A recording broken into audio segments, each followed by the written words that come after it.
How's it going everyone, this is MindBlank, welcome back to my channel and to Deepcool's new RGB Captain series of coolers. This was announced back in January and should very soon start hitting the shelves across the world, but first let's check out what's new with Deepcool's new AIO.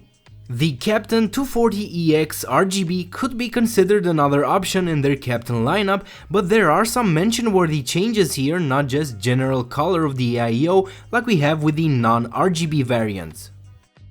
Let's see what exactly we've got in the box. The AIO itself with, in my case, a 240mm radiator. We've got mounting brackets for a whole lot of current and past Intel and AMD sockets, including prepackaged AM4 support, the fan hub / extension unit that's also on the regular Captain, and lastly we've got the RGB related extras in a separate bag. These extras consist of a Y cable to connect the pump lighting to your motherboard RGB header, a wired remote, and a 21 RGB LED strip. I really appreciate all the extras the cooler comes with, starting with the 4-fan hub / extension up to the extra RGB LED strip.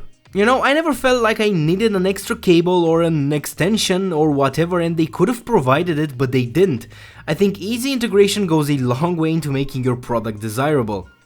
Anyway, the remote has a SATA power cable at its end, thank god for no Molex here, and is only useful if you don't have RGB headers on your motherboard. There's 3 buttons on it, allowing you to cycle through different modes, adjust the speed of certain effects like breathing and cycling, and lastly power off or adjust brightness, but only when in single solid color mode. If you opt to use this remote, you'll only have the option of a few solid colors, breathing effect, color cycle, and a color pulse effect. Obviously, integration with your motherboard allows for more interesting and in-sync effects to be applied, but you know, it's good that Deepcool doesn't force RGB motherboard with its product. The only issue I have with the RGB aspect is the very photo on the box as well as on their promotional shots. It is misleading, making you believe that the unit is capable of per RGB LED custom lighting, which is not the case. This requires additional circuitry and microcontrollers to pull off, but it's certainly above regular old, by now, RGB lighting. However, this cooler doesn't come with individually addressable RGB LEDs like the photo would lead you to believe. It's either make all of them whatever color or not at all. I also know some people still have concerns regarding the glass pipe that is this cooler's trademark. I can't say anything to its durability, my regular Captain is working just fine and I banged that pipe 2 times pretty badly, but then again I've only been using that cooler for around 2 months.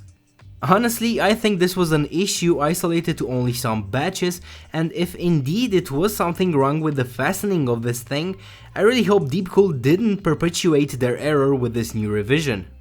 But anyway, moving on, we've still got the same solid mounting system very similar to what Noctua uses. It's great for applying sufficient force on the CPU and is also easy to install and take off.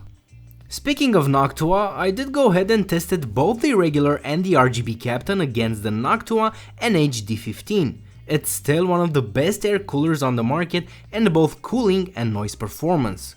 For this, I used my Core i7-7700K clocked at 5 GHz running 1.392 volts during load. Although my chip is de-lidded, it still requires a top-end cooler to keep temperatures under control. Testing was done in a 24C ambient and I used Noctua NT-H1 thermal paste for testing, which consisted in 30 minutes of real bench stress test. Looking at the numbers here, we can see 3 levels of performance. I did find the RGB Captain to perform a tad bit better than my regular Captain. Reasons for this are frankly a mystery, since Deepcool themselves stated they haven't made any design changes to the pump, cold plate or radiator.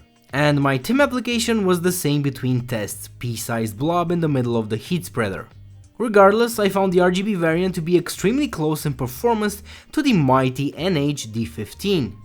One interesting thing that I found is that the only 2 coolers that could keep the chip working stable at 5.1 GHz, so an extra 100 MHz compared to my 5 GHz temperature test, were the Noctua and the RGB Captain. For some reason, the regular Captain constantly made the chip crash around 15 minutes into the stress test due to temperatures regularly above 83-85 Celsius. As for noise level, well, here's why I truly like the Captain series above many other AIOs. It doesn't produce huge amounts of noise while the fans are ramped up to 100%. So much so that it's actually competitive with the Noctua, which is very well known to be one of the less noisier high performance coolers on the market. There's only 2-3 dB between them, which is a nice feat considering that many AIOs are much louder, maybe even in the very high 50 dB or surpassing 60 dB even. I found the actual noise of the Noctua to be more of a buzzing type sound, while the Deepcool makes a more swoosh sound. Down to personal preference, but neither is really bothersome. Anyway, this gets a solid A- for the noise footprint while under load, considering it was cooling a 5 GHz 1.392V V-Core 7700K.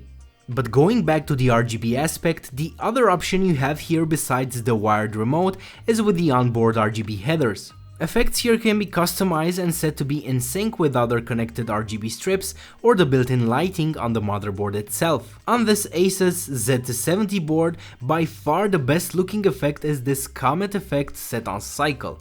It really is a unique touch. Also, the provided 21 LED strip is very bright and also does a great job at displaying yellows and pinks, two colors that are usually hard for RGB LEDs to pull off. Wrapping this up, the Captain RGB is, like its other brethren, an AIO cooler that I'd classify as honest. This is actually a great compliment since there's a ton of AIO options on the market right now, and most of them, while often providing good cooling, tend to really slip up in the noise department. The RGB Captain, however, does a great job at cooling, looks great, noise profile is certainly well above average, has a satisfactory amount of included accessories, and is priced at $130 MSRP for the 240mm radiator variant and $100 for the 120mm one. It is $30 more than the vanilla option, but I am expecting prices below MSRP really soon after launch, making this very competitive overall with other brands. So this gets a solid recommendation from me, and don't forget to leave your comments, questions and suggestions down below. Also check out my Twitter and Patreon pages linked in the description.